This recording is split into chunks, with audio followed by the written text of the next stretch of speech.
Et si le soleil faisait boum? Tu l'as deviné, ce serait une très mauvaise nouvelle.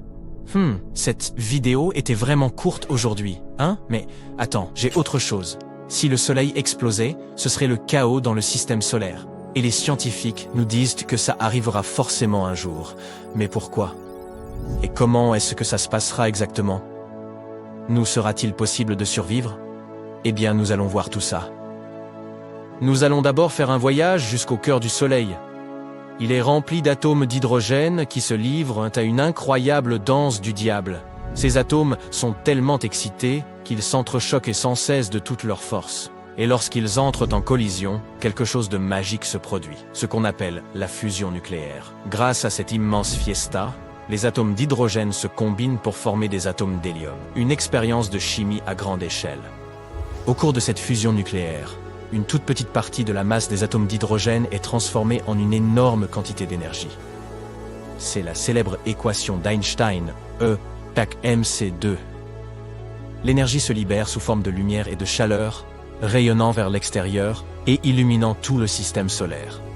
Et une fois que ce processus est en marche, tout un tas de particules énergisées appelées photons se joignent à l'aventure. Ces photons sont comme de minuscules paquets de lumière, qui rebondissent et se déplacent dans toutes les directions.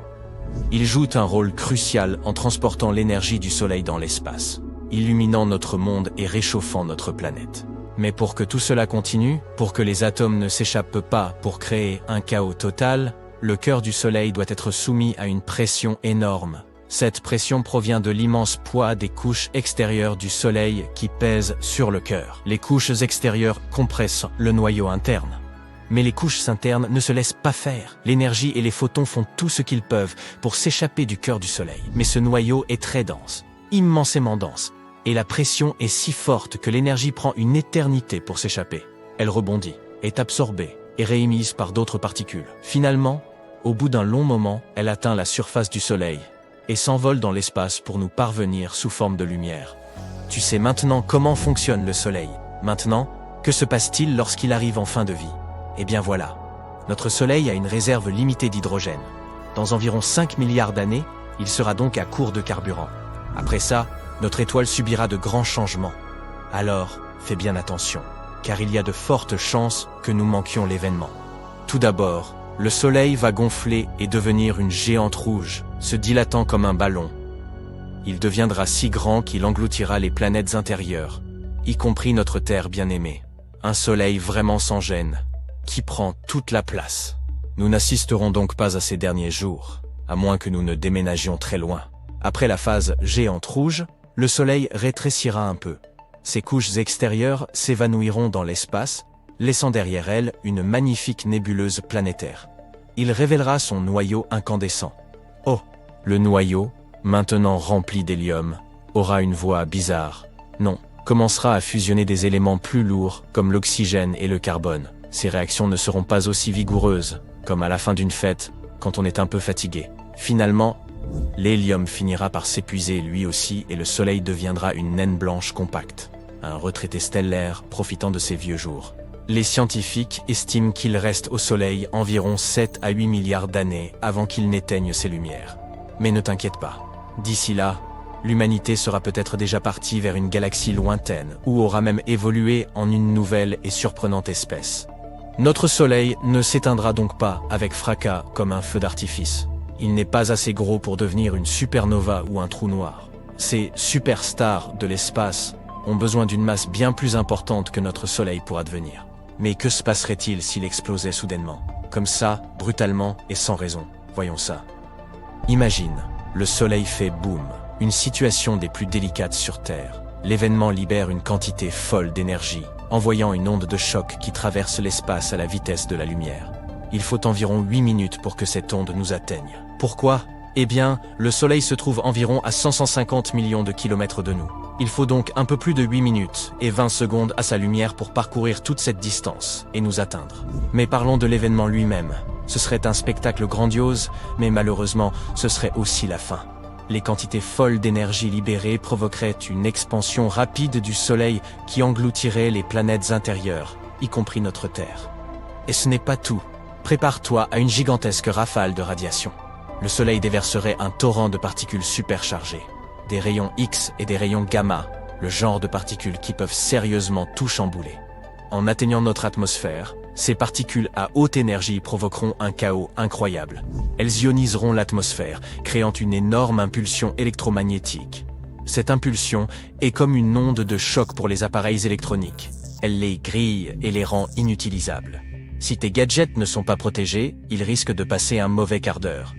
En parlant de mauvais quart d'heure, après ça, c'est l'évaporation instantanée qui nous attend. Mais le bouquet final du Soleil ne touchera pas que la Terre. Il fera des ravages dans tout le système solaire. Cette énorme explosion d'énergie écrasera tout ce qui se trouve sur son chemin. Les planètes seront éjectées de leur orbite confortable, ce qui provoquera un énorme désordre. La ceinture d'astéroïdes, entre Mars et Jupiter, adieu, elle disparaîtra. Oblitérée ou dispersée aux vents cosmiques. Et même les planètes qui survivront à l'événement sortiront de leur orbite pour aller errer dans l'espace. Et n'oublions pas les planètes extérieures, comme Jupiter et Saturne. Ces géantes génèrent leur propre chaleur, ce qui leur confère un certain confort et attire de nombreuses lunes. Mais le boom du Soleil leur volerait cette chaleur, les transformant en des endroits incroyablement froids. Maintenant que nous avons parlé de la catastrophe que cela représenterait pour le système solaire, posons la question suivante. L'humanité peut-elle s'en sortir? La réponse courte est non, ce n'est pas possible. Tout serait anéanti, sauf peut-être quelques bactéries discrètes cachées dans l'ombre. Mais dans le cas inimaginable où le Soleil nous aurait prévenus à l'avance, nous pourrions avoir une chance de nous en tirer. Si nous étions informés et que nous disposions d'assez de temps pour nous préparer, nous pourrions activer notre mécanisme de survie. Qu'est-ce que ça veut dire? Comme la Terre ne survivrait pas à la colère du Soleil, il nous faudrait déménager autre part. Tu te souviens que nous avons dit que toutes les planètes ne seraient non pas complètement détruites. Hélas, les plus proches du Soleil, Mercure, Vénus et la Terre, disparaîtraient. L'option la plus simple serait donc de déménager dans un autre système solaire possédant une planète semblable à la Terre. Mais que se passerait-il si la Terre parvenait à survivre à la catastrophe? Ne demandons pas comment, mais réfléchissons simplement aux conséquences. Eh bien, notre climat deviendrait fou. Pendant les premiers instants de la grande explosion, le rayonnement et les particules feraient monter la température en flèche. Une canicule sans fin, un cauchemardesque effet de serre. Les océans s'évaporeraient, créant des nuages épais qui retiendraient la chaleur et ne la laisseraient plus s'échapper dans l'espace. Et après ça, sans la chaude étreinte du Soleil, la Terre deviendrait un véritable congélateur. Il faut donc sortir des sentiers battus. Une idée serait de s'abriter profondément sous terre, là où nous ne serons pas tellement affectés par les radiations et les changements soudains de température. Plus tu creuses, plus la température augmente. Ainsi, avec les bons outils et les bonnes ressources, l'humanité pourrait se terrer dans des bunkers fortifiés et survivre pendant quelques années sans les rayons du Soleil. Pourquoi seulement quelques années? Tu te souviens que nous avons dit que le Soleil est le centre de gravité de notre système solaire. Sans lui, la Terre serait à la dérive, à la recherche d'un nouveau centre de gravité. Imagine notre planète, notre fidèle satellite, la Lune, et toutes les autres planètes flottant lentement dans l'espace. Heureusement, notre fidèle Soleil tient bon, nous gardant au chaud et nous éclairant pour encore pas mal de temps. Nous sommes donc en sécurité pour quelques milliards d'années. Mais il est toujours amusant d'imaginer des scénarios impossibles. Alors à bientôt pour de nouvelles aventures.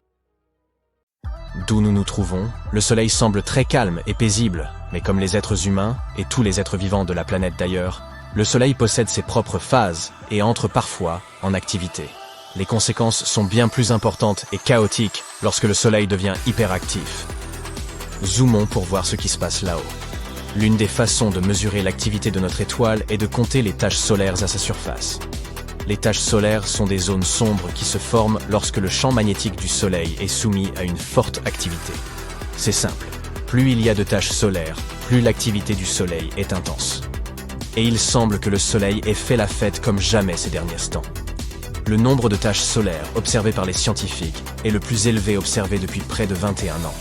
En juin, 163 taches solaires sont apparues à la surface du Soleil. La dernière fois qu'autant de zones sombres ont été dénombrées sur le Soleil, c'était en septembre 2002, avec 187 taches. Oh, il semblerait que cette fête chaotique se rapproche doucement de son point maximal, ce que l'on appelle le maximum solaire. Comment tout cela se produit-il? Le champ magnétique du Soleil est puissant et organisé d'une certaine manière. Néanmoins, comme nous l'avons dit précédemment, il arrive parfois que tout s'en mêle, un peu comme une boule d'élastique, qui se retirent tous enrôlés ensemble, très étroitement. Lors de ces périodes, cela signifie que le plasma s'emballait, éclatait et formait des boules. On les appelle éruptions solaires et éjections de masse coronale, EMC. Ces balles de plasma produites dans la couronne solaire, atmosphère externe du Soleil. Puis, à un moment donné, au moment où l'activité du cycle solaire atteint un pic, le champ magnétique change de polarité. Le pôle nord et le pôle sud de l'astre s'intervertissent. Tout cela se produit tous les 11 ans, ou à peu près. Ainsi, lorsque le Soleil entre dans cette phase où il devient très actif, il projette des bulles de plasma chaudes, taches sombres aussi grandes que des planètes, et libère de puissantes éruptions d'énergie et de radiation. Lorsque l'activité du Soleil devient de plus en plus intense, il se passe quelque chose de fascinant. Une proéminence de la couronne polaire, PCP, phénomène parfois appelé cascade de plasma. Il s'agit d'une mini-éruption de plasma qui se déclenche sur le Soleil et qui semble vouloir fuir, mais le champ magnétique du Soleil l'attire avant qu'elle ne puisse s'échapper dans l'espace. Cette cascade de plasma est vraiment spectaculaire. Elle peut s'élever jusqu'à 32 000 km au-dessus de la surface. C'est comme si vous empiliez 8 terres l'une sur l'autre. Ensuite, il y a ce qu'on appelle un vortex polaire. Il s'agit d'un gigantesque halo de plasma qui tourne très rapidement autour du pôle nord du Soleil.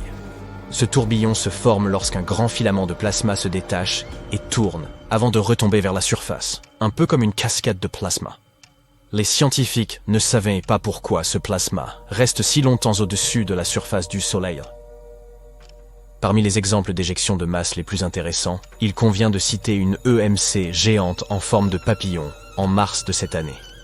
La forme inhabituelle détectée s'explique par le fait qu'elle a explosé du côté du Soleil que nous ne pouvions pas voir, de sorte qu'il était impossible de bien observer et d'en mesurer pleinement la force. Heureusement, le plasma n'a pas explosé dans notre direction, mais il pourrait avoir légèrement heurté Mercure et projeté des poussières et des gaz, car Mercure possède un faible champ magnétique. Tout cela semble fascinant, mais ce n'est pas réellement une bonne nouvelle pour nous. À cause de tout cela, nous pourrions connaître des tempêtes solaires plus intenses, qui sont susceptibles, elles aussi, de provoquer des tempêtes géomagnétiques sur Terre. Les tempêtes géomagnétiques n'ont pas que le nom d'alarmantes, elles le sont vraiment. Elles créent le chaos et perturbent le champ magnétique de notre planète. Les orages géomagnétiques peuvent donner lieu à de magnifiques aurores boreales. C'est vrai, mais nous préférerions tous profiter des aurores boreales dans des conditions normales. Ou nous contenter de un bon vieux coucher de soleil au-dessus de l'océan. Heureusement, toutes les tempêtes solaires ne toucheront nécessairement la Terre, même si elles sont plus nombreuses. Pour atteindre notre planète, elles doivent être orientées dans la bonne direction, et au bon moment. Cela dit, si cela se produisait, la tempête pourrait ioniser la haute atmosphère et on pourrait dire au revoir à la communication. Cela pourrait en effet provoquer des pannes temporaires pour des systèmes tels que le GPS et la radio, ce qui n'est pas nécessairement un gros problème en soi, mais qui pourrait s'avérer très dangereux s'il se produisait au mauvais moment, comme lors d'un tsunami ou d'un tremblement de terre. Les tempêtes peuvent également endommager les infrastructures électriques, telles que les lignes ferroviaires et les réseaux électriques.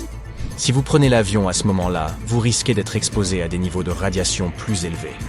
On ne sait pas encore exactement quel serait le danger pour vous, mais cela pourrait être un problème sérieux pour les astronautes dans l'espace.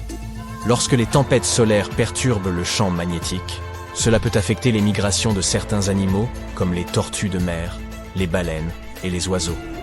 Étant donné que tout dans le règne animal suit généralement l'ordre naturel des choses, qui sait comment ces animaux traverseraient ou même survivraient à de tels changements?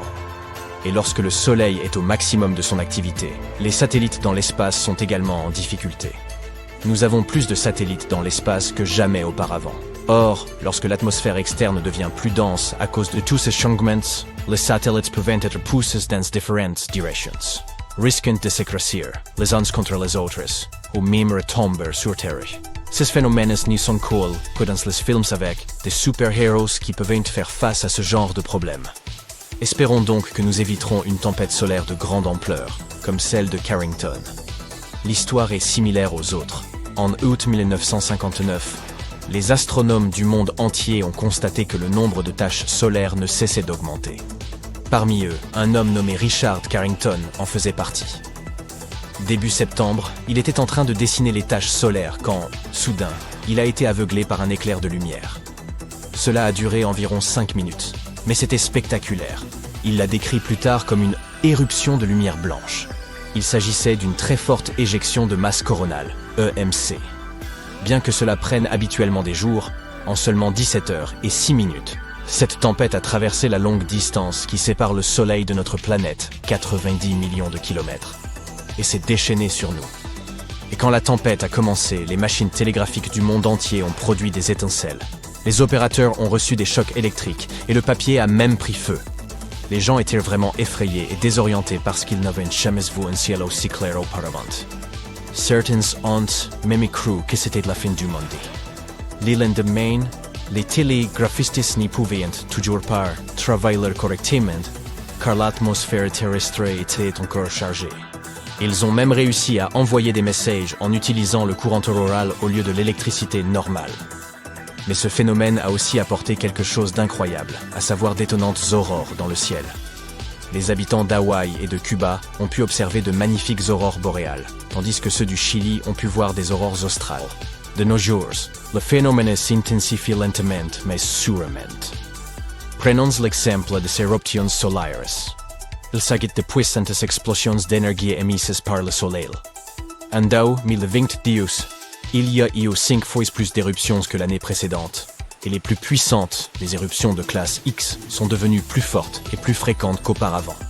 Et cela pourrait se révéler bien plus extrême que ce à quoi l'on s'attend. De plus, il est probable que ça commence un peu plus tôt que prévu.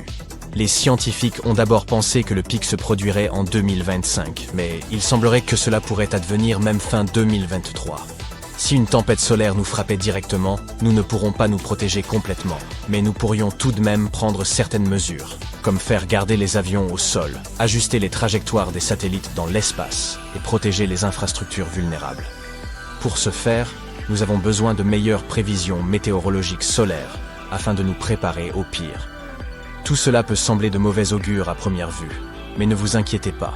Les éruptions solaires ne détruiront pas notre planète. Elles envoient des matériaux solaires chargés d'énergie vers nous à des vitesses assez élevées. C'est un fait.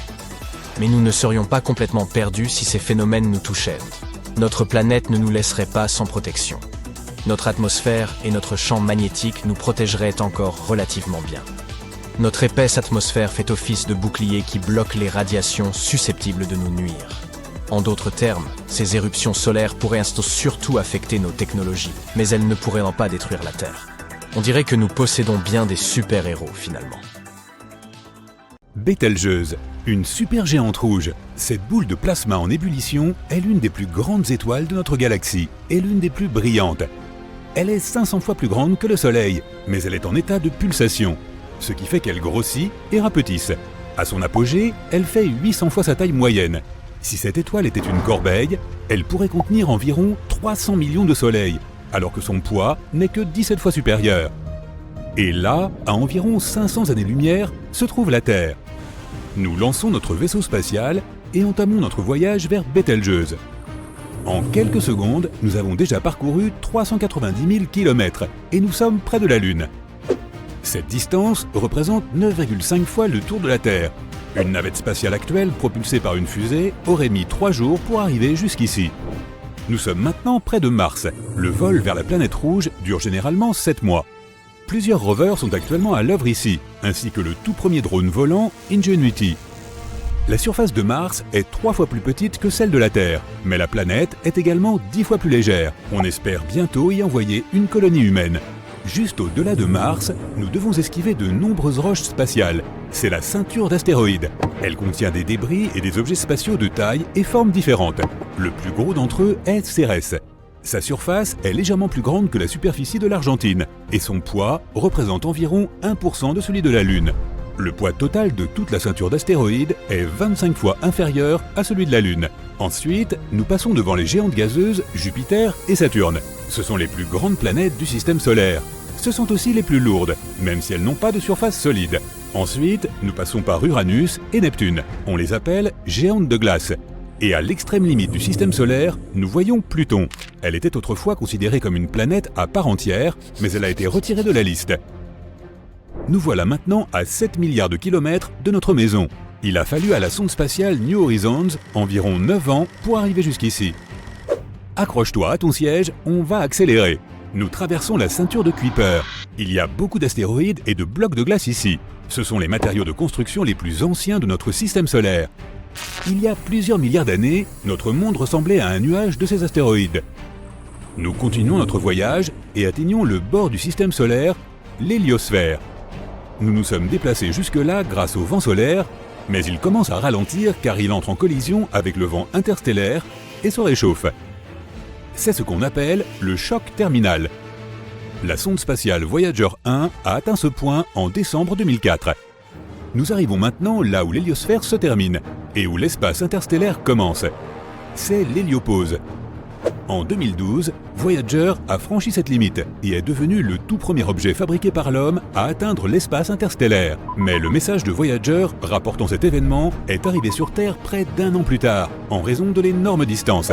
Il a fallu 35 ans à Voyager 1 pour parcourir tout ce chemin. Et la voilà. Cette sonde est aussi longue qu'une voiture et fait le poids de 2 motos. Il y a une plaque en or sur sa coque. C'est un message de l'homme aux potentielles civilisations extraterrestres. Elle contient des images de paysages terrestres, des enregistrements de voix humaines et notre ADN. Voyager est opérationnel depuis 43 ans et a parcouru plus de 22 milliards de kilomètres. Cela équivaut à 152 fois la distance entre la Terre et le Soleil, et elle continue de filer dans l'espace à plus de 60 000 km/h. Nous voilà maintenant près de l'étoile la plus proche de notre système solaire, Proxima Centauri. Nous sommes si loin de chez nous que même la lumière a besoin de plus de 4 ans pour parcourir cette distance. Avec une navette normale, ce voyage aurait duré 73 000 ans. La raison pour laquelle nous voulions nous rendre ici était la présence d'une planète semblable à la Terre appelée Proxima Centauri b. Elle est 10 fois plus grande que la Terre et légèrement plus lourde. Elle se trouve dans la zone habitable de son étoile hôte. Cela signifie que de l'eau à l'état liquide pourrait se trouver sur cette planète et que la vie pourrait s'y développer. Mais cette étoile produit occasionnellement des éruptions. Récemment, sa luminosité a été multipliée par près de 1000. Elle a émis tellement de radiation que toute forme de vie aurait cessé d'y exister. Nous voilà maintenant à plus de 8 années-lumière de la Terre. L'étoile la plus brillante de notre ciel nocturne est Sirius. Elle est si brillante qu'on peut même la voir pendant la journée. Mais en réalité, il y a 2 étoiles, Sirius A et B, qui orbitent autour d'un centre de gravité commun. Ces étoiles se déplacent vers notre système solaire à près de 8 km par seconde, soit la vitesse maximale d'une supercar haut de gamme. Stop! Nous sommes arrivés près d'une planète potentiellement habitable, à 39 années-lumière de la Terre. C'est TRAPPIST 1d. Son étoile hôte est une naine blanche. C'est une étoile froide, 10 fois plus petite et plus légère que le Soleil.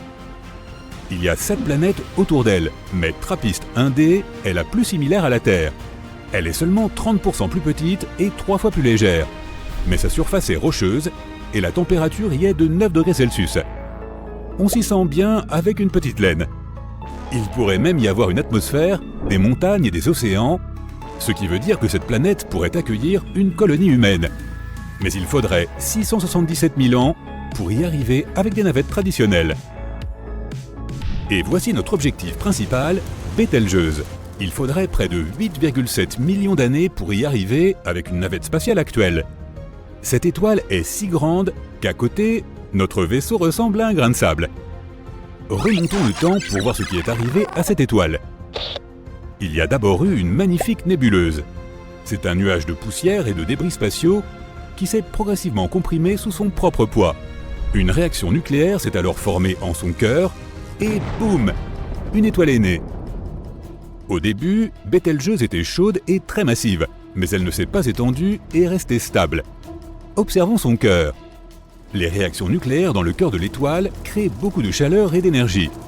Cela produit une force poussant les parois de l'étoile vers l'extérieur, ce qui provoque son expansion. Mais en même temps, l'étoile est très lourde, donc sa gravité exerce une pression sur elle depuis l'extérieur. Lorsque ces 2 forces sont équilibrées, l'étoile reste stable. Mais avec le temps, toute étoile perd son combustible, l'hélium et l'hydrogène. Des éléments plus lourds du noyau se joignent alors à la réaction nucléaire. En brûlant, ils libèrent plus d'énergie que la gravité ne peut en contenir. L'étoile commence alors à s'étendre. C'est ce qui arrive à Bételgeuse. Elle est déjà si grande que si on la plaçait au centre de notre système solaire, son bord toucherait la ceinture d'astéroïdes entre Mars et Jupiter. Bételgeuse va continuer à s'étendre jusqu'à épuiser complètement son carburant. Puis, la gravité l'emportera, sa taille diminuera, puis elle fera un énorme boom. Son explosion, ou supernova, sera si aveuglante que Bételgeuse brillera plus que notre Lune. Heureusement, la Terre est trop éloignée pour que cette explosion puisse ennuyer l'homme. Le fort courant de matière qui sera éjecté lors de l'explosion n'atteindra le système solaire que 6 millions d'années plus tard. Puis, le vent solaire arrêtera ce flux, donc nous ne risquons rien. Bételgeuse est susceptible d'exploser à tout moment au cours des 10 000 prochaines années, bien que des scientifiques pensent que cela n'arrivera pas avant 100 000 ans. Revenons juste avant l'explosion de Bételgeuse.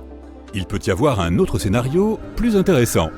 La gravité pourrait comprimer son noyau massif avec une telle force qu'un trou noir se formerait à sa place. Les trous noirs sont ce qu'il y a de plus lourd dans l'univers. Ils ont une force gravitationnelle incroyable dont même la lumière ne peut échapper. Le trou noir de Bételgeuse commencerait à aspirer la poussière cosmique et les restes de l'étoile. Tous ces débris, ainsi que la lumière des autres étoiles, se retrouveraient prisonniers jusqu'à la ligne d'horizon de ce trou noir en expansion. Pour la première fois de l'histoire, nous pourrions assister à la naissance d'un trou noir. Mais en réalité, Bételgeuse est trop légère pour devenir un trou noir, et il est plus probable qu'après son explosion, elle se transforme en une naine blanche qui s'estompera progressivement jusqu'à devenir invisible. Ce que vous admirez là est de loin le portrait le plus réussi de notre Soleil. Heureusement, notre étoile mère, vieille de 4 milliards et demi d'années, n'a pas utilisé de maquillage pour arranger son teint avant cette séance photo, et nous pouvons maintenant étudier sa surface en détail. Ce cliché emblématique a été pris en mars 2022. La NASA voulait acquérir une meilleure compréhension du comportement de notre astre et de son impact sur la vie terrestre, et envisager le futur de nos technologies spatiales, bien entendu. Pour ce faire, on a lancé le satellite de la mission d'observatoire de la dynamique solaire, ou SDO, en février 2010. Cette séance photo légendaire a donc eu lieu 12 ans plus tard, lorsque le SDO était à mi-chemin entre la Terre et le Soleil. Les chercheurs ont dû assembler 25 images individuelles à la façon d'un puzzle. Ainsi, l'image finale contient 83 millions de pixels. Et oui, cette résolution est environ 10 fois supérieure à celle de l'écran de votre téléviseur 4K dernier cri. Regardez cet incroyable motif qui rappelle la croûte d'un biscuit. Habituellement, la surface étincelante du Soleil nous la cache lorsque nous observons l'étoile depuis la Terre. Heureusement, la NASA a exploré cette lumière au-delà du spectre observable, ce qui lui a permis de découvrir des détails invisibles du visage de notre Soleil. Lorsque l'on ajuste un selfie avec des filtres et des effets, on peut obtenir des portraits complètement différents, mettant en évidence différentes parties de notre visage, même celles que nous ne savions même pas exister. Le même principe s'applique ici. Chacune de ces boules de plasma est la même photo du Soleil, saisie à différentes longueurs d'onde électromagnétiques. Les taches et les motifs révélés peuvent nous aider à comprendre un peu mieux les événements qui se produisent sous de la peau de notre étoile. À la vitesse de la lumière, désigne généralement quelque chose d'extrêmement rapide. Pourtant, ce rayon rose doré qui caresse votre joue à l'aube a parcouru un long chemin et est incroyablement vieux à l'échelle humaine. Les photons générés par le noyau du Soleil mettent entre 10 000 et 170 000 ans pour traverser l'atmosphère de l'étoile, puis environ 8 minutes de plus pour atteindre la Terre. Explorons donc pourquoi cela leur prend aussi longtemps. Notre visite débute par la couche supérieure de l'atmosphère du Soleil. Vous voyez ces divinités solaires dans les peintures et les pièces de théâtre de l'ère baroque ? Elles arborent souvent des couronnes luxueuses aux rayons mordorés. Eh bien, le Soleil lui-même porte aussi une belle couronne, qui est la couche externe de son atmosphère. Mais bien sûr, sa grandeur et sa gloire sont incomparables avec celles de ces couronnes de costumes en carton-pâte, et sa forme n'est pas si régulière. La couronne est une enveloppe de gaz qui enveloppe notre étoile mère, de sorte que sa taille et sa forme fluctuent constamment sous l'influence du champ magnétique du Soleil. Vous pouvez apercevoir cette couronne de vos propres yeux depuis la Terre lors des éclipses solaires totales. Elle s'apparente à un rayonnement sublime autour du disque solaire, qui lui-même est alors complètement masqué par la Lune. La couronne s'étend sur 8 millions de kilomètres au-dessus de la surface du Soleil, alors que notre planète bleue ne mesure que 13 000 kilomètres de diamètre. Ainsi, Le rayon hypothétique de la couronne équivaudrait à une ligne d'environ 625 000 planètes de la taille de la Terre. Et soudain, tous mes problèmes commencent à sembler minuscules. Et voici un autre fait singulier. La couronne du Soleil déroge en quelque sorte aux lois de la physique connues, car elle est plus chaude qu'elle ne devrait l'être. Sa température est de plus d'1 million de degrés Celsius, alors que la surface du Soleil est seulement d'environ 5000 degrés. Cela dit, l'adverbe « seulement » n'est pas le plus approprié, car c'est toujours extrêmement chaud en termes humains. Habituellement, la température tend à baisser lorsque l'on s'éloigne d'une source de chaleur. Mais ce n'est pas le cas ici. Les astrophysiciens demeurent perplexes face à un tel mystère. Heureusement, cette récente séance photo nous permet de découvrir ce qui se passe à l'intérieur de cette énorme boule incandescente sans risquer d'y perdre la vue. Prenez par exemple ces magnifiques points lumineux. Ils représentent les éruptions solaires qui se produisent sous la couche de la couronne. Celles-ci sont de puissantes explosions qui se produisent lorsque les champs magnétiques se heurtent les uns aux autres. Lorsqu'elles ont lieu, ils changent de forme et se réagencent rapidement. Ces champs magnétiques proviennent du plasma, qui est lui-même très turbulent, de sorte que de pareils événements ne sont guère surprenants pour la météo locale. Qui aurait cru que le Soleil avait des points noirs sur la peau, tout comme les adolescents? Ces zones plus sombres sont connues sous le nom de trous coronaux. Les terriens peuvent en admirer l'impact lorsqu'ils observent ces magnifiques aurores dans les régions polaires. Les trous coronaux semblent plus sombres parce que le plasma dans ces régions est plus froid, moins dense et ouvert magnétiquement. Ces conditions permettent au vent solaire de se répandre à travers le système solaire plutôt que de rester à la surface de l'astre. Et lorsqu'ils heurtent la magnétosphère terrestre, ces aurores se forment pour ravir nos yeux. Fort heureusement, notre champ magnétique local refroidit les vents solaires. Personne ne voudrait voir ses yeux fondre, n'est-ce pas? Maintenant, si nous cherchions un équivalent aux cheveux du Soleil, les meilleures candidates seraient les protubérances solaires. Ces grandes boucles de plasma brillantes s'élèvent de la surface du Soleil et s'étirent sur des milliers de kilomètres dans l'espace. Leur durée de vie varie de quelques jours à plusieurs mois. C'est l'un des événements les plus répandus dans cette région. Bien que la première description détaillée d'une protubérance solaire date du XIVe siècle, les scientifiques modernes recherchent toujours comment et pourquoi elle se forme. En plongeant plus profondément, nous sommes confrontés à la zone de transition. L'épaisseur de cette couche est d'environ 100 km, et la météo locale est proprement démente. Les températures peuvent monter jusqu'à 500 000 degrés. Cette zone de transition se situe entre la couronne et l'ultime région de l'atmosphère du Soleil, que l'on appelle la chromosphère. En parlant de ça, c'est justement notre prochain arrêt. La chromosphère est connue pour présenter un mystère scientifique du nom de spicule.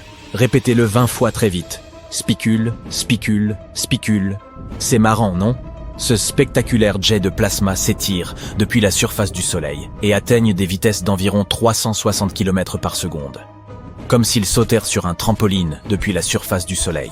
Chaque spicule perdure quelques minutes dans l'espace avant de retomber dans l'atmosphère solaire. Les astrophysiciens avaient du mal à expliquer comment des particules chargées magnétiquement pouvaient réussir à échapper ainsi à l'incroyable gravité du Soleil tout en étant si proches de lui. Une réponse possible est apparue en 2017. Un groupe de scientifiques a découvert que des particules neutres fournissaient aux particules chargées magnétiquement une flottabilité supplémentaire permettant de s'arracher à la gravité solaire pendant un certain temps. Ce qui vaut toujours mieux que l'explication de la poudre de perlimpinpin, n'est-ce pas?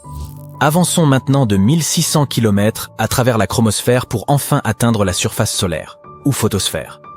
Elle mesure environ 400 km d'épaisseur.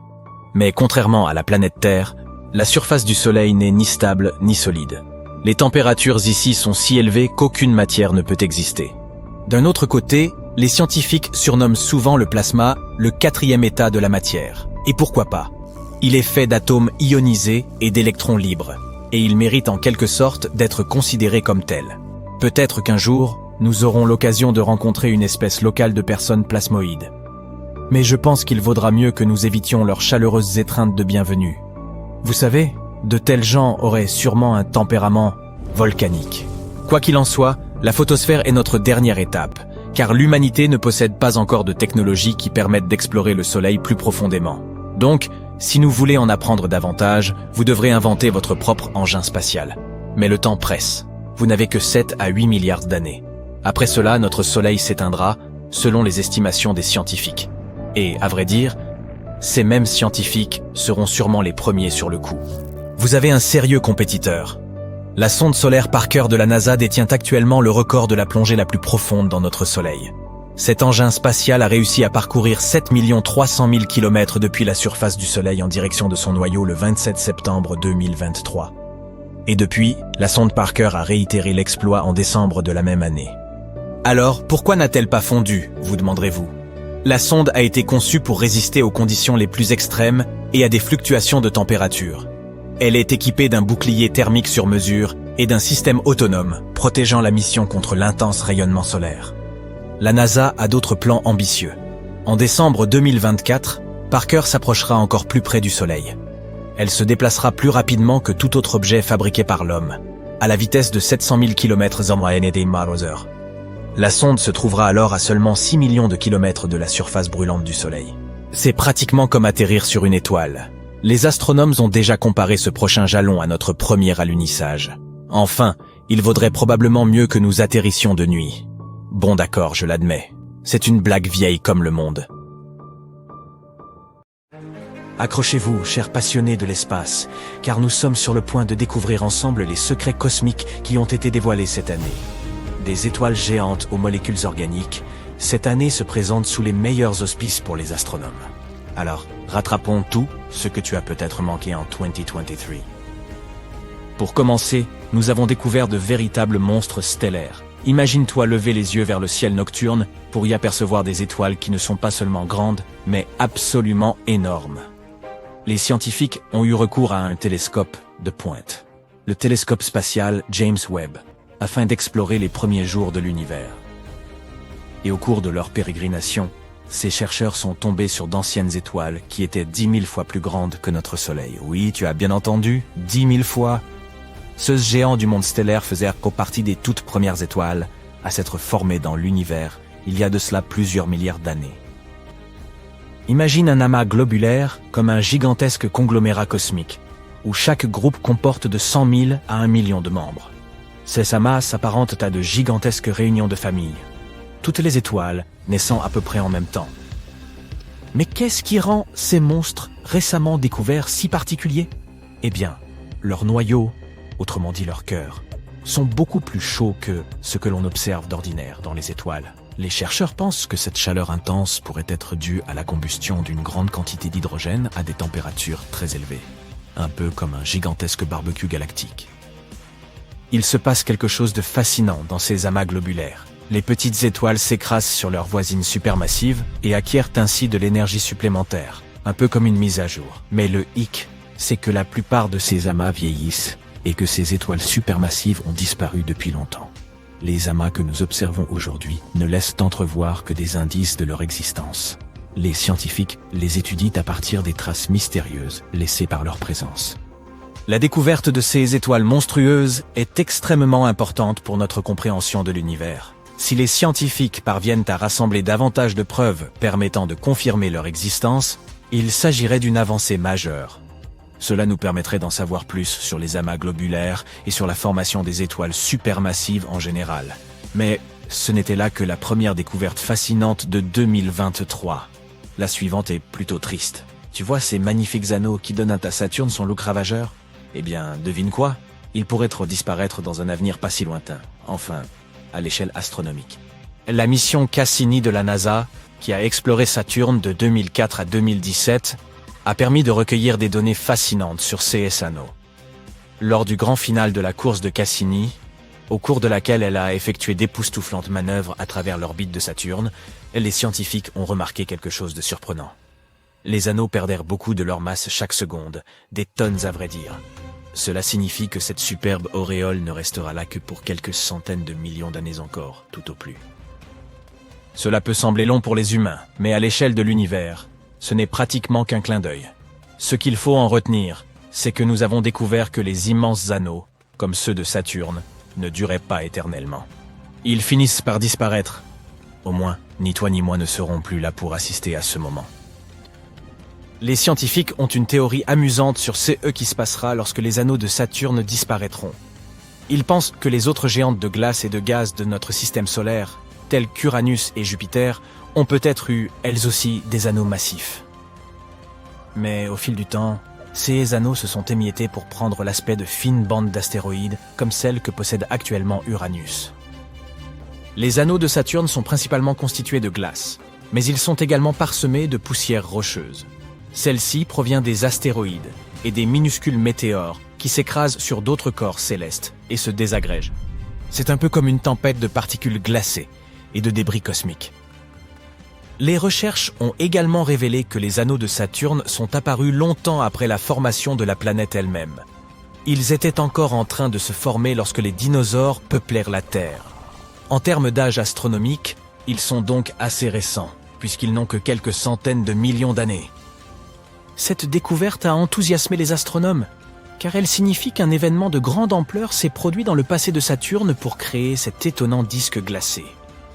Mais il s'agit là d'un mystère qui attend encore d'être élucidé.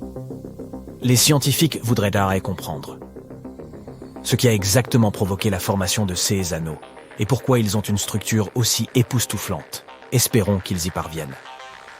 Mais passons à quelque chose de plus optimiste, car nous avons une autre nouvelle passionnante venue de l'espace lointain. Récemment, des scientifiques ont étudié l'une des galaxies les plus éloignées de l'univers, et ils y ont trouvé quelque chose d'étonnant, des molécules organiques.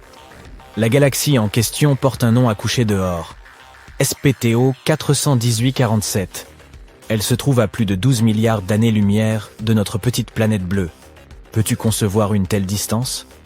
C'est la galaxie la plus éloignée où l'on n'ait jamais détecté des molécules organiques complexes. C'est pourquoi observer cette galaxie, c'est comme regarder quelque chose qui date de l'époque où l'univers n'était encore qu'un bébé. Nous n'avons aucune idée de l'aspect actuel de celle-ci. La lumière qui nous en parvient correspond à ce qu'elle était lorsque l'univers n'avait 1,5 milliard d'années. Imagine être capable de voir des choses qui remontent aussi loin dans le passé. Ce qu'on a trouvé là porte un nom très compliqué. Une molécule d'hydrocarbures aromatiques polycycliques, ou plus simplement une molécule de HAPE. Tu te demandes sans doute, mais qu'est-ce que c'est que ce bidule ? Eh bien, devine quoi ? On peut en fait trouver ces molécules ici même, sur notre bonne vieille planète.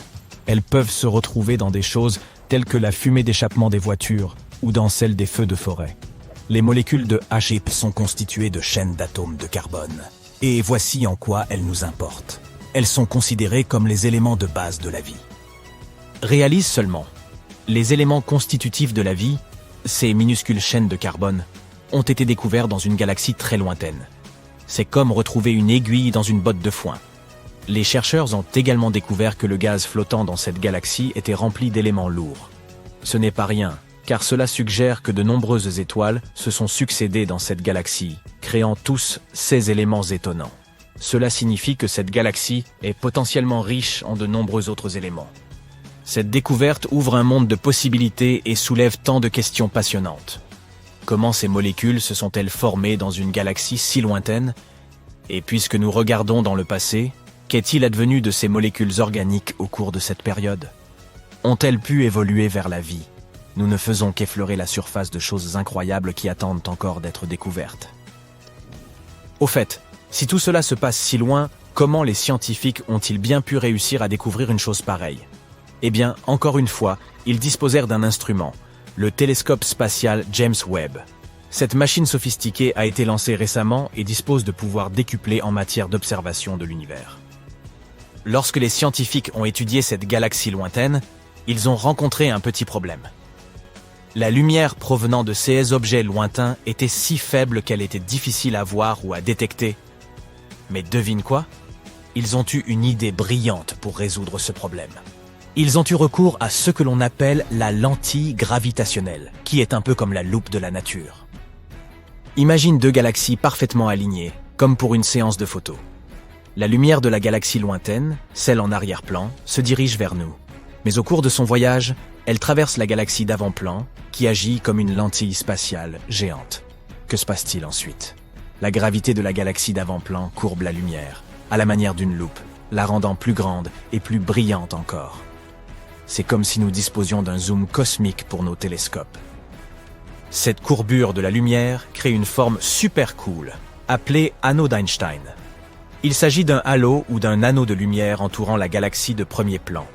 En fait, c'est une façon pour la nature d'exhiber l'étendue SS pouvoir magique.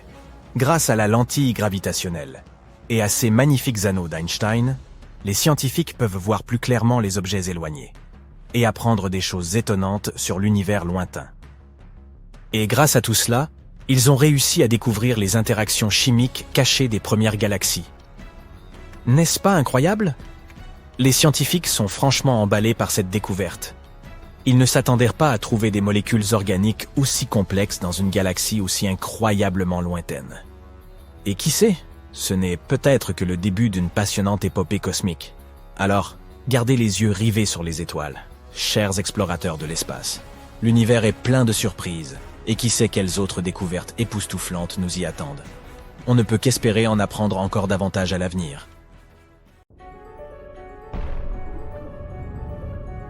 Cela fait plus de 400 ans qu'il n'y a pas eu de supernova dans la Voie lactée. Nous avons donc beaucoup de retard. Voici donc les étoiles les plus susceptibles de faire boum si ce n'est déjà fait. En tête de liste, l'étoile Eta Carinae de l'hémisphère sud. Les lettres grecques précédant le nom d'une constellation indiquent le niveau de brillance d'une étoile dans cette dernière. En 1677, Sir Edmond Halley a enregistré Eta Carinae comme la 7e étoile la plus brillante de la constellation du Carène. Eta étant la 7e lettre de l'alphabet grec. Elle n'était peut-être pas si brillante pour Sir Edmond et ses contemporains au XVIIe siècle, mais les études modernes estiment qu'elle est 5 millions de fois plus lumineuse que notre Soleil. La luminosité est un terme technique utilisé par les astronomes. Il ne signifie pas seulement brillance, mais fait référence à l'énergie totale libérée à toutes les fréquences. Et Eta Carinae libère 5 millions de fois plus d'énergie que le Soleil. Véritable gros morceau de notre Voie lactée, Eta Carinae est 100 fois plus massive et 240 fois plus grande que notre Soleil nain jaune et blanc. De toute évidence, Eta Carinae est assez éloignée, environ 7500 années-lumière. Pourtant, même à une telle distance, si cette étoile devient hypernova, elle peut quand même avoir un impact sur la couche d'ozone de la Terre, perturber les communications par satellite et blesser les astronautes.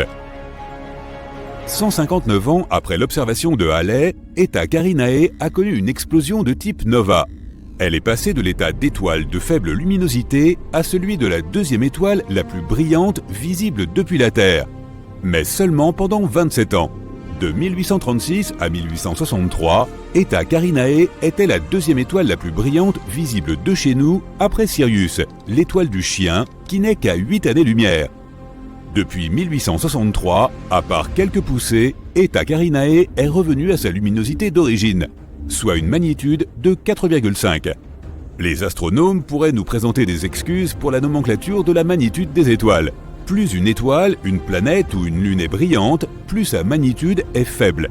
Ainsi, les étoiles qui sont plus brillantes que la magnitude 1 sont soit de magnitude 0, soit de magnitude négative. La pleine lune, par exemple, a une magnitude de -13. Une étoile de magnitude 4,5, comme Eta Carinae, est assez peu visible depuis la Terre, mais tu la verrais clairement dans un ciel nocturne sans pollution lumineuse si tu vivais au sud de la latitude du Caire. 30 degrés de latitude nord est le point le plus au nord d'où l'on peut observer cette étoile. Mais Eta Carinae est actuellement en train de faire quelque chose. Elle brille de nouveau, et elle est même plus brillante qu'elle ne l'a jamais été depuis 1864. C'est une situation complexe.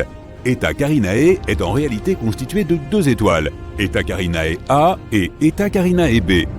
Il y a une 3e étoile à proximité qui interagit également avec la dynamique de cette étoile double. Logiquement, elle s'appelle Eta Carinae C. Formée de 2 globes de gaz hypermassifs qui se dilatent à 20 millions de km/h, Eta Carinae est sans aucun doute l'une des étoiles les plus étranges que tu puisses voir. Rappelle-toi qu'elle se situe à 7500 années-lumière de nous. Si quelque chose lui arrivait au cours des 7500 dernières années, comme une hypernova, nous ne le saurions même pas, car aucun des rayonnements électromagnétiques d'Eta Carinae ne serait encore parvenu jusqu'à nous. Les astronomes surveillent de près Eta Carinae, car elle pourrait devenir une hypernova à tout moment, ou peut-être l'a-t-elle déjà fait il y a 5000 ans. Dans ce cas, nous n'aurions plus qu'à attendre 2500 ans pour le découvrir. Parmi une liste de plus de 30 étoiles susceptibles de devenir des supernovas, Rho Cassiopeiae est le choix de nombreux astronomes. Rho étant la 17e lettre de l'alphabet grec, cela signifie que Rho Cassiopeiae est l'étoile ayant la 17e magnitude la plus brillante de la constellation de Cassiopée. Pourtant, c'est l'une des 7 seules étoiles hypergéantes jaunes connues dans la Voie lactée. Encore un gros morceau. Pour être visible à une magnitude de 4,5 à environ 10 000 années-lumière, ce doit être une très grosse étoile, une hypergéante. Placée là où se trouve le Soleil, elle engloberait l'orbite de Mars. Mais elle est encore jaune. Si elle était rouge, cela indiquerait une température de surface plus froide. Donc, aussi énorme soit-elle, Rho Cassiopeiae est toujours aussi chaude que notre Soleil, voire un peu plus. Cela ne peut signifier que deux choses. 1. Au plus profond de son noyau, Rho Cass fusionne des atomes bien plus lourds que l'hydrogène ou l'hélium. Et 2. Elle produit beaucoup plus d'énergie qu'une étoile géante rouge. En 2000, Rho Cassiopeiae a fait une éruption massive. Elle s'est illuminée en éjectant 10 000 fois la masse de la Terre dans l'espace à 4 fois la vitesse du son. Les astronomes ont détecté la signature d'oxyde de titane dans cette éruption. Cela signifie que Rho Cassiopeiae est beaucoup plus proche qu'on ne pensait d'une supernova, voire d'une hypernova. Le fer se situe juste quelques échelons au-dessus du titane dans le tableau périodique des éléments. Quand le fer se forme, la fusion s'arrête et une étoile s'effondre. Rho Cassiopeiae en est donc proche, ou plutôt en était proche. Car l'éruption observée en l'an 2000 s'est réellement produite 10 000 ans auparavant. De nombreux astronomes pensent que Rho Cassiopeiae est déjà devenue une hypernova, a formé un trou noir et n'existe même plus. De son côté, Bételgeuse a attiré l'attention sur elle il n'y a pas si longtemps. Elle s'est considérablement affaiblie et n'est plus qu'à 37% de sa luminosité habituelle. Se prépare-t-elle à devenir une supernova ? Bételgeuse est de loin l'étoile la plus brillante de tout le ciel, en lumière infrarouge. Ce détail est important car il est lié au statut de Bételgeuse en tant que candidate à la supernova. Mais nous le verrons bientôt. Bételgeuse est également nommée Alpha Orionis, encore une désignation en lettres grecques. Nous devrions donc en conclure que Bételgeuse est l'étoile la plus brillante d'Orion, non ? Faux, c'est la deuxième étoile la plus brillante de sa constellation. C'est Rigel, ou Beta Orionis, l'étoile la plus brillante d'Orion. Ceci est dû au fait que Bételgeuse est classée comme une étoile variable semi-régulière. Son cycle de pulsation d'environ 400 jours modifie sa luminosité d'environ une magnitude complète, la faisant passer de bien plus brillante qu'une étoile de magnitude 1 à proche d'une étoile de magnitude 2. Mais on n'a jamais observé une diminution de luminosité de Bételgeuse aussi rapide et radicale que récemment. De fin 2019 à mi-2020, Bételgeuse a traversé une période d'atténuation substantielle lors d'une éjection de masse. Les astronomes du monde entier ont sauté sur l'occasion et au cours de leurs investigations, ils ont trouvé de nouvelles données surprenantes sur Bételgeuse. Premièrement, Bételgeuse n'est pas aussi éloignée que nous le pensions. Elle se trouve en fait à 548 années-lumière, soit 25% plus proche que la distance mesurée avant. Deuxièmement, le diamètre de Bételgeuse a été réduit du même pourcentage. On sait donc qu'elle est 25% plus petite que ce que l'on croyait auparavant. La cause de cette atténuation spectaculaire a également été déterminée. Bételgeuse a éjecté un nuage de gaz contenant du magnésium qui a bloqué une grande partie de la lumière provenant de l'étoile, la faisant apparaître beaucoup moins brillante qu'elle ne l'était réellement. Le magnésium n'est même pas à mi-chemin du fer sur le tableau périodique, ce qui signifie que Bételgeuse n'est pas aussi proche de la supernova qu'on le croyait auparavant. Lorsque du fer commence à se former dans une étoile, cela signifie qu'elle est sur le point de mettre un terme à ses réactions de fusion. L'étape suivante est l'implosion, et nous n'en sommes pas encore là avec Bételgeuse. Cette étoile émet la majeure partie de son énergie sous forme de lumière infrarouge, ce qui indique que son noyau brûle encore probablement de l'hélium, et non quelque chose qui augmenterait considérablement sa chaleur, comme le carbone par exemple. Bételgeuse deviendra donc une supernova, mais pas avant 100 000 ans. On peut donc le rayer de notre liste des supernovas pour le moment. Quant à la manière de prononcer correctement Bételgeuse, tu peux le faire comme bon te semble. Tu peux même dire Bételgeuse si tu en as envie. La supernova 1987A a pris les astronomes par surprise lorsqu'elle a illuminé le grand nuage de Magellan, situé à plus de 100 000 années-lumière de la Voie lactée. C'est alors que l'attention s'est portée sur une étoile similaire, beaucoup plus proche de la Terre, Rigel de la constellation d'Orion. Pourrait-elle nous surprendre en devenant soudainement une supernova ? Il existe un phénomène appelé le problème des supernovas. Il semble que les étoiles faisant plus de 17 fois la masse du Soleil ne se transforment pas toujours en supernova. Récemment, une géante rouge a tout simplement disparu sans passer par la case supernova. Ce phénomène s'était souvent produit dans des simulations informatiques de supernova, mais il a fini par se produire dans la vie réelle. Rigel fait 21 fois la masse du Soleil. Donc deviendra-t-elle une supernova ou disparaîtra-t-elle simplement dans le trou noir qu'elle créera en son cœur ? Les astronomes et les physiciens poursuivent leurs recherches pour en apprendre davantage sur la dynamique des étoiles massives en scrutant le ciel à la recherche de la prochaine supernova qui se produira dans la Voie lactée. En attendant, nous pouvons être sûrs que la Terre n'est pas menacée par les effets des explosions de supernovas proches. Nous vivons dans un quartier stellaire plutôt calme, sauf pour les Martiens qui vivent à côté de nous. Arcturus, une énorme étoile rouge. Elle est en train d'exploser de l'intérieur. La mer rouge de plasma à sa surface pulse rageusement. Cette étoile brûle tout ce qui s'approche d'elle, et tout d'un coup, pouf, Arcturus a disparu. Mais au même moment, elle réapparaît au centre de notre système solaire, remplaçant le Soleil. Ce que nous voyons dans le ciel n'est plus un petit point jaune, mais une boule rouge géante. Elle est 25 fois plus large et 30% plus lourde que le Soleil. Même si Arcturus est un peu plus froide, c'est toujours un cauchemar total pour la Terre. La distance entre notre planète et l'étoile est maintenant 25 fois moins grande. Toute l'eau des océans et des rivières commence à s'évaporer. Ce qui était autrefois des forêts tropicales se transforme rapidement en un désert sans vie. Néanmoins, les couchers et les levées de soleil sont maintenant incroyables. Imagine-toi sur le toit de l'Empire State Building en train de regarder le lever de soleil. D'abord, tu vois la lumière au-dessus de l'horizon. Elle t'aveugle presque, car Arcturus est 110 fois plus brillante que le soleil. Puis l'étoile grimpe progressivement au-dessus de la surface. Le point épais sur l'horizon devient de plus en plus large. Il continue de grandir jusqu'à ce que l'étoile rouge occupe tout ton champ de vision. Arcturus est maintenant si proche que tu peux même voir des tempêtes de plasma chaud à sa surface.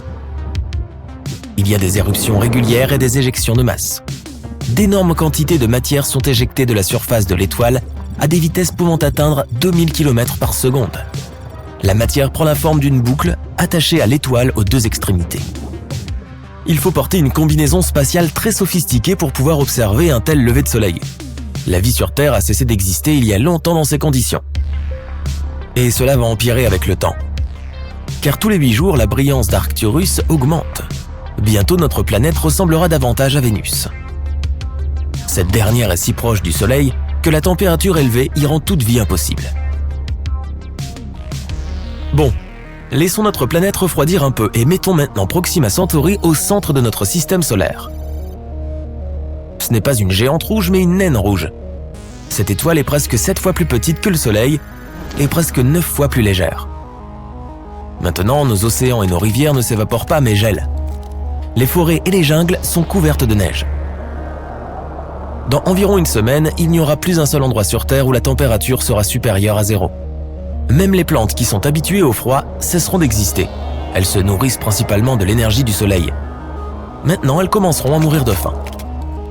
Mais il y aura toujours de l'eau en profondeur sous la couche de glace. Elle sera chauffée par le noyau chaud de notre planète. Les micro-organismes pourront y survivre. Il fait désormais beaucoup plus sombre sur Terre, comme un crépuscule sans fin. Oh, et nous pouvons à peine voir la Lune. Il se trouve qu'elle ne produit pas sa propre lumière, mais reflète celle du Soleil. Avec Proxima Centauri à la place, la Lune va perdre sa luminosité. Mais un problème encore plus important est celui de notre orbite. Le Soleil a une certaine force gravitationnelle qui nous maintient juste dans la zone habitable agréable où il ne fait ni trop chaud ni trop froid. La gravité de Proxima Centauri est beaucoup plus faible. Et la Terre s'éloigne donc lentement de l'étoile. Nous courons maintenant le risque de rencontrer des astéroïdes volants dans l'espace ou même aussi d'autres planètes. Mais le pire scénario est que Proxima Centauri ne soit tout simplement pas capable de retenir notre planète et que nous dérivions lentement vers le vide intersidéral. Tu peux alors oublier toute forme de vie ici. Mettons maintenant Sirius au centre de notre système solaire. C'est l'étoile la plus brillante de notre ciel nocturne. Elle n'est que 70% plus grosse que le Soleil, mais presque 2 fois plus chaude. Sa lueur n'est donc pas seulement brillante, elle grésille. Et sa lumière n'est pas jaune, mais quelque part entre le bleu et le blanc. Tu ne pourrais pas sortir sans lunettes de soleil. De toute façon, tu ne voudrais pas marcher dans les rues où l'asphalte est en train de fondre. Tu pourrais littéralement faire frire des œufs sur le trottoir. Même si bien sûr à ce moment-là, toute vie sur Terre a disparu depuis longtemps. Mais ce n'est pas seulement à cause de la température. Sirius émet d'énormes quantités de radiation. Notre atmosphère sert de bouclier contre le Soleil. Mais dans le cas de Sirius, ce bouclier ne serait pas suffisant. Bon, maintenant, pourquoi ne pas imaginer une hypothèse encore plus loufoque et nous fabriquer un système à double étoile? Il s'agit de 2 étoiles qui tournent autour d'un centre commun. Et voilà notre Terre, saine et sauve. Tout dépend de la taille et de la luminosité des étoiles. Ces 2-là ne sont pas trop grosses et elles émettent autant de lumière que notre Soleil. Tout ce qui compte pour nous, c'est que notre planète se trouve dans la zone de sécurité du système à double étoile. Au lever du Soleil, tu vois d'abord une étoile apparaître sous l'horizon. Puis quelques minutes plus tard, l'autre. Le seul problème est que cette beauté pourrait bientôt exploser avec une force énorme. Dans les systèmes binaires, l'une des étoiles est toujours plus lourde que sa partenaire. Tôt ou tard, elle commence à arracher de la matière à la plus petite étoile. Et petit à petit, la plus grosse étoile mange sa voisine. Ensuite, la grande sœur peut atteindre une masse critique et exploser. Cette explosion serait aussi forte qu'une supernova. Elle détruirait l'ensemble de notre système solaire. La lumière de cette explosion serait visible à des centaines d'années-lumière. Après cela, il y aurait une énorme nébuleuse à la place de notre système stellaire, composée de la poussière d'étoiles et des particules qui restent de notre monde. Faisons maintenant une hypothèse complètement folle. Un trou noir au centre de notre système solaire. Nous connaissons les trous noirs comme des objets effrayants et mystérieux qui avalent tout ce qui les entoure. Mais même autour d'un trou noir, il y a une zone habitable. Il suffit d'être assez loin pour qu'il ne t'entraîne pas dans ton abîme noir. Mercure et Vénus seront trop proches du trou noir. Alors très probablement, elles seront réduites en morceaux qui se dirigeront ensuite vers l'horizon des événements. C'est le dernier arrêt avant d'atteindre la singularité, le cœur du trou noir. Il a 2 problèmes majeurs, la lumière et le temps. Le trou noir attire la lumière au lieu d'en émettre. La Terre deviendra donc rapidement sombre et froide. Et le temps passe plus lentement autour des objets lourds.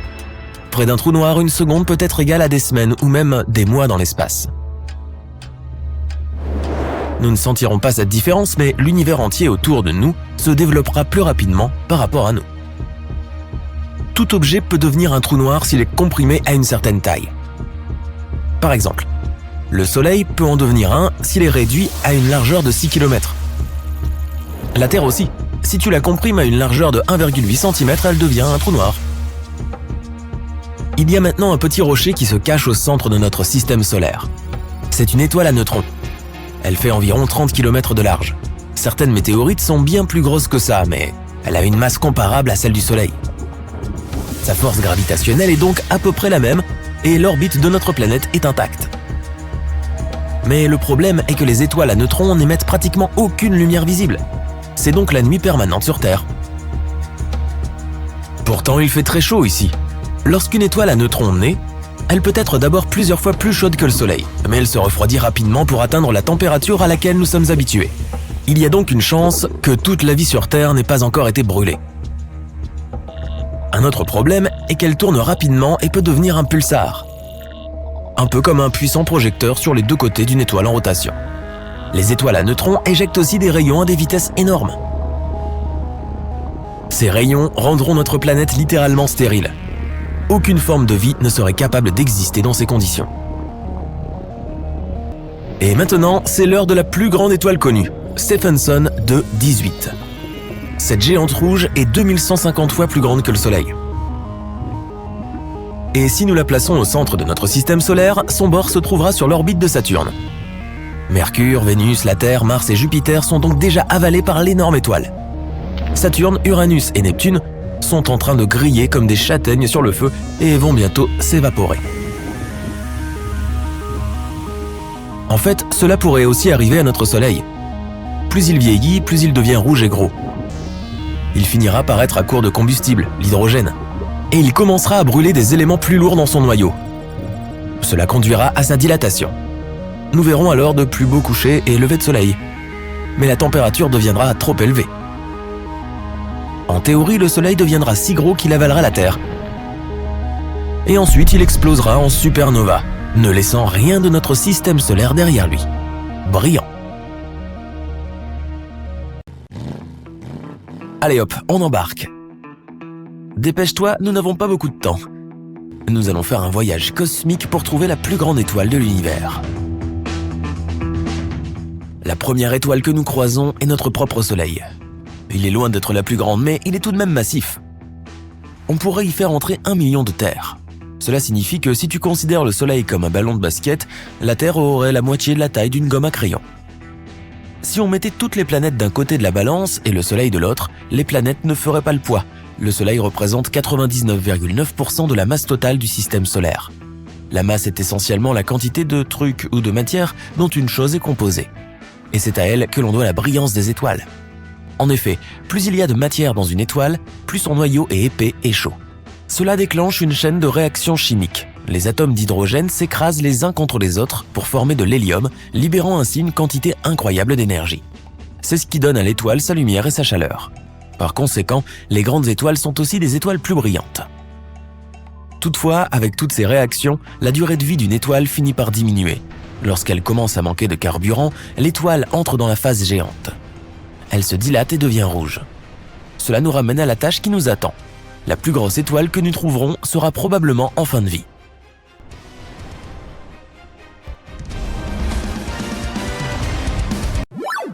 En activant nos moteurs hyperlumineux, nous arrivons bientôt au système Luhmann 16. Ici, nous trouvons l'une des plus petites étoiles qui existent, une naine brune. Petite signifie ici à peu près la taille de Jupiter tout de même. Mais elles sont petites pour des étoiles. Les naines brunes sont aussi appelées étoiles ratées, parce qu'elles ne disposent pas d'une masse suffisante pour expérimenter ces réactions chimiques. Cela signifie qu'elles ne sont pas aussi brillantes, bien que super denses. Toute la matière qu'elles contiennent est si compacte qu'elles pèsent 80 fois plus que Jupiter, même si elles ont la même taille. Et si tu penses que c'est tout de même pas mal du tout, il te suffit de regarder une naine blanche, encore plus dense. Celle-ci est Sirius B. Elle a aussi la taille de Jupiter, mais elle pèse autant que le Soleil. Elle émet une faible lumière blanche. Lorsqu'elle n'aura plus de gaz, elle deviendra rouge et se refroidira. Maintenant, rapprochons-nous de sa voisine géante, Sirius A. On voit facilement cette étoile depuis la Terre sans avoir besoin de télescope.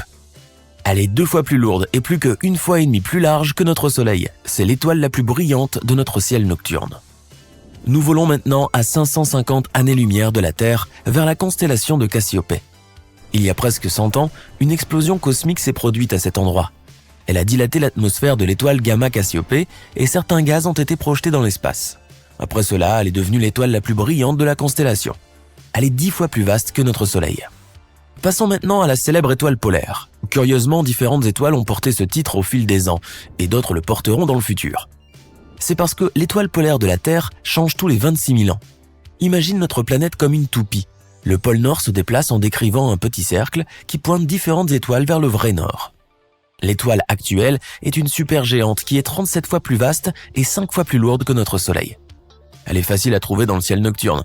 Elle est au bout du manche de la Petite Ourse. Prépare-toi tout de suite, nous partons pour l'œil du cyclone, le centre de notre galaxie, la Voie lactée. Pour voir la prochaine étoile, nous devons passer en mode infrarouge. Cette étoile pistolet se dissimule dans la poussière de l'espace. En seulement 20 secondes, elle émet autant de lumière que notre étoile d'origine en une année entière. Et sa taille est stupéfiante. Elle est 420 fois plus vaste que le Soleil. Mais ce n'est pas encore l'étoile la plus lumineuse connue de l'humanité. Il s'agit d'une supergéante bleue dans la constellation du Triangle. Je te présente B416. Elle est presque 10 millions de fois plus lumineuse que le Soleil. Mais plus une étoile est brillante, plus elle épuise rapidement tout son carburant et plus sa durée de vie est ainsi réduite. Comparée à une naine rouge qui brille à peine et brûle son combustible beaucoup plus lentement, sa vie sera des centaines de milliers de fois plus courte. À 3400 années-lumière de la Terre se trouve l'un des corps célestes les plus rares de l'univers. Il s'agit d'une hypergéante jaune appelée Rho Cassiopée. Parmi les innombrables étoiles de notre galaxie, il n'y en a que quelques dizaines comme celle-ci. Et même si cette étoile est extrêmement éloignée de notre planète, on peut la voir dans le ciel sans avoir besoin d'un télescope. En effet, elle est 300 000 fois plus lumineuse que notre Soleil. C'est aussi parce qu'elle est 900 fois plus vaste que notre étoile d'origine. Et sa couleur nous indique que ses réserves de carburant dureront longtemps. Quand Rho Cassiopée commencera à devenir rouge et à se développer, elle sera l'une des plus grandes étoiles de l'univers tout entier. Passons maintenant à la constellation d'Orion. L'étoile dans notre ligne de mire. Betelgeuse est l'une des plus grandes visibles à l'œil nu. Elle fait 700 fois la taille de notre Soleil. Si elle prenait la place de notre étoile, sa surface toucherait la ceinture d'astéroïdes. Elle se situe entre les orbites de Jupiter et de Mars. Elle engloutirait les 4 planètes intérieures, y compris la Terre. Mais cette étoile excite beaucoup les astronomes.